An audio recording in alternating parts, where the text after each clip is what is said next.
He called it the sick stick. Well, either your daddy got ripped off or you're back in make-believe land, sweetheart. Because we feel fabulous. Not for long.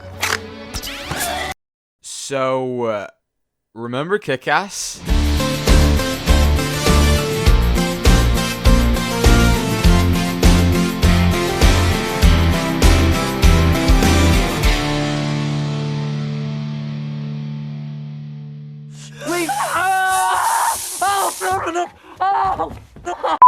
So that clip I just showed you was a scene from Kick-Ass 2, and it's easily my least favorite scene in the entire movie. With that being said, the whole clip isn't the main reason I decided to actually make this video.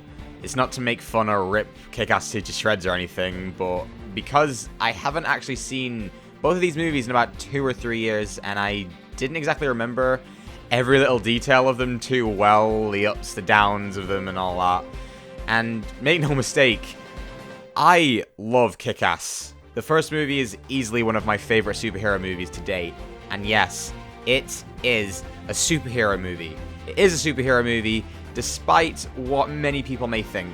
It could be considered a parody of the superhero genre, an over-the-top fucked up one at that, because that is what it is. But it is a superhero movie, and it's a damn good one. It's also just a really well-made film as a whole, with great characters, writing, and a shit ton of heart. But I'm getting off track, because like I mentioned at the beginning, this scene is the reason I decided to make this video, kind of. And the reason why was simply because I was just on YouTube last night, and this clip just appeared in my recommended box. I clicked on it because I remember thinking this was a funny moment in the movie. Keep in mind, I was 13 years old when Kick-Ass 2 actually first released. But also because something came to mind. Oh shit, Kick-Ass. I haven't thought of these movies in quite a while. And honestly, if you've clicked on this video, you're probably thinking the exact same thing as me, but why? The comic books were incredibly popular, and during the early 2010s, when these movies were released, they garnered a lot of attention. Especially with the first movie being a more grounded and violent look at what life would really be like if you tried to be a superhero. It even made over 96 million at the box office, so why have so many people forgot about these movies? And maybe forgotten is a strong word, but I never hear anyone talk about these movies nowadays. Unless you're a die-hard comic book fan, or a really huge Kick-Ass fan in general, you're probably the only people that know that as of this year, the comics have been pretty much rebooted with a female protagonist taking the role that Dave once did. I haven't read these, so I'm not able to comment on how good or bad they are, but I do know that the first set of Kick-Ass comic books are fantastic. They're incredibly violent, even more fucked up than the movies, and just a lot of fun to read, thanks to Mark Millar's writing and John Romita Jr.'s amazing illustration. But this video isn't about the comic books, it's about the movies, and I'm getting off track again. So it's been 5 years since Kick-Ass 2 hit theaters, and a third film was definitely being considered by the crew. Mark Millar even said in a behind-the-scenes interview for Kick-Ass 2 that he always figured the movies would be a trilogy, with the third comic book being published during the time of Kick-Ass 2's release, but nothing happened further as we know. This is most likely due to the second film's surprisingly low box office with only 60 million. I find it pretty confusing that it actually made less money than the first, since it was received pretty well in reviews, but I'm not entirely too sure about that. So back in 2014, Chloe Grace Moretz, who plays Hit Girl in both of the films, was actually asked about a third movie, to which she had this to say: "The hard thing is, if fans want a third movie, they've got to go buy a ticket to go see the movie. It was like the second most pirated movie of the year. So if you want a movie to be made into a second, a third, a fourth, and a fifth, go buy a ticket.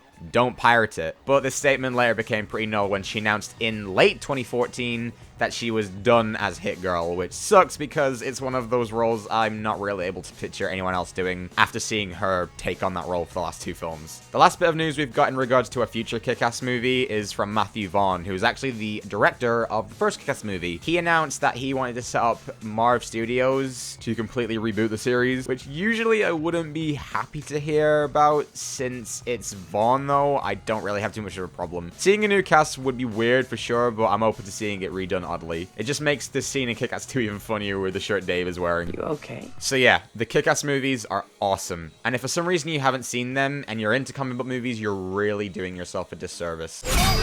Run, Kick-Ass! Run! Jersey Shore, motherfucker! The first Kick-Ass movie was released back in 2010 and directed by Matthew Vaughn, who later went on to help produce Kick-Ass 2 and then go on to direct his Kingsman films. Like I mentioned towards the start of the video, the first Kick-Ass movie is easily one of my favorite superhero movies and one of my favorite movies in general. It's funny, violent, faithful to its source material, and has so much heart. You don't have to be a badass to be a superhero, Dave. It's an absolute love letter to fans of comic book movies and comic books in general. It also just really feels like a movie that was released back in 2010 or the early 2010s, with most of the characters using slip-up or flip phones, using MySpace, which I guess people still used back then, the choppy camera quality from the civilians filming Kick-Ass's heroics in the street, and references to the popular TV shows airing at the time like Ugly Betty and Lost. I don't know, it's just kind of cool to see all this stuff 8 years later. It's not a huge leap in technology and social media, but it's still cool and weird to see this stuff revisited again. Besides that though, the cast is also fantastic. Aaron Johnson is great as Dave and really captures that nerdy, awkward high schooler vibe. It's hard to believe that most people only recognize him for playing Quicksilver in Avengers Age of Ultron, rather than the 2 movies where he was front and center as a main superhero lead. And the rest of the cast is also fantastic, with Hit Girl easily being my favorite character in both movies, and Nick Cage is fantastic as Big Daddy. Just know, he did a fantastic job in this movie, and it's definitely his best performance to date.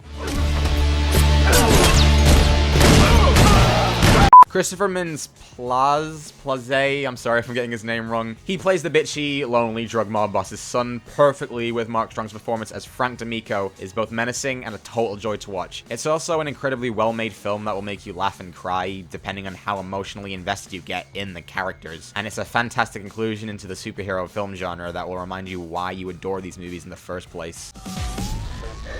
I'm Kick-Ass.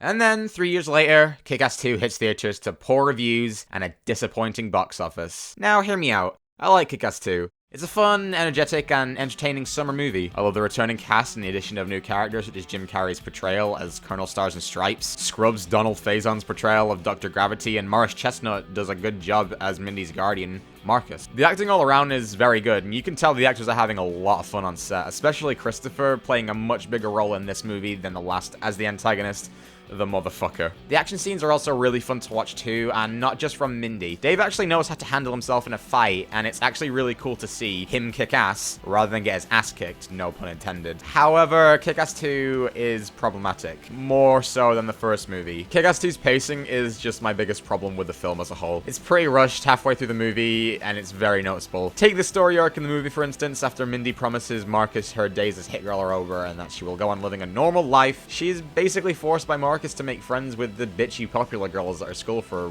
what reason? So she can finally socialize because she's never done that. It's out of nowhere. And granted, I actually loved most of the scenes with Chloe Grace out of the Hit Girl costume, so I'm not going to complain about that too much. It's really refreshing to see this character in a whole other light. But after being friends with these girls for about 15 minutes in the movie, Mindy ends up doing a better dance performance than Brooke. Anyway, she beats her in some dancing contest, and then after that, Brooke just decides to start hating Mindy with a passion, and that's it. They let her prank her by ditching her in the woods, and that's it. Honestly, it would have been better if they just made Brooke hate Mindy from the start of the movie, rather than her be just a one-dimensional high school prom queen that just puts this weird subplot in the movie of them being friends for no reason. It also means we would have had scenes like this cut from the movie. Like you've been running for hours and can't catch your breath. The demons are screaming so loud in your head. Your heart is so broken, you're cut and you're bruised. I'm hungry so heavy, just hold on, I'll carry you. What the fuck was that?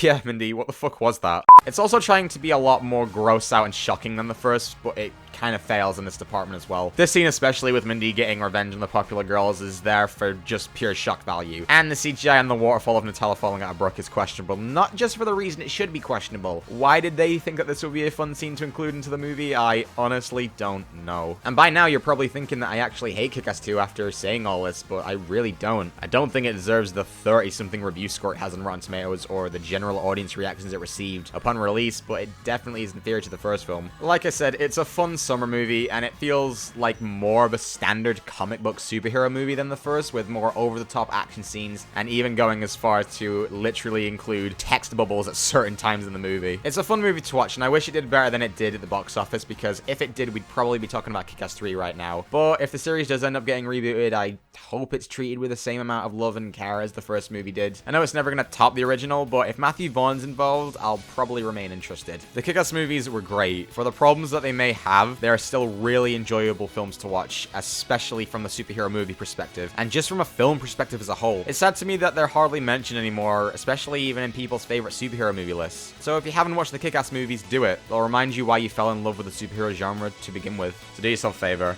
and watch Kick-Ass.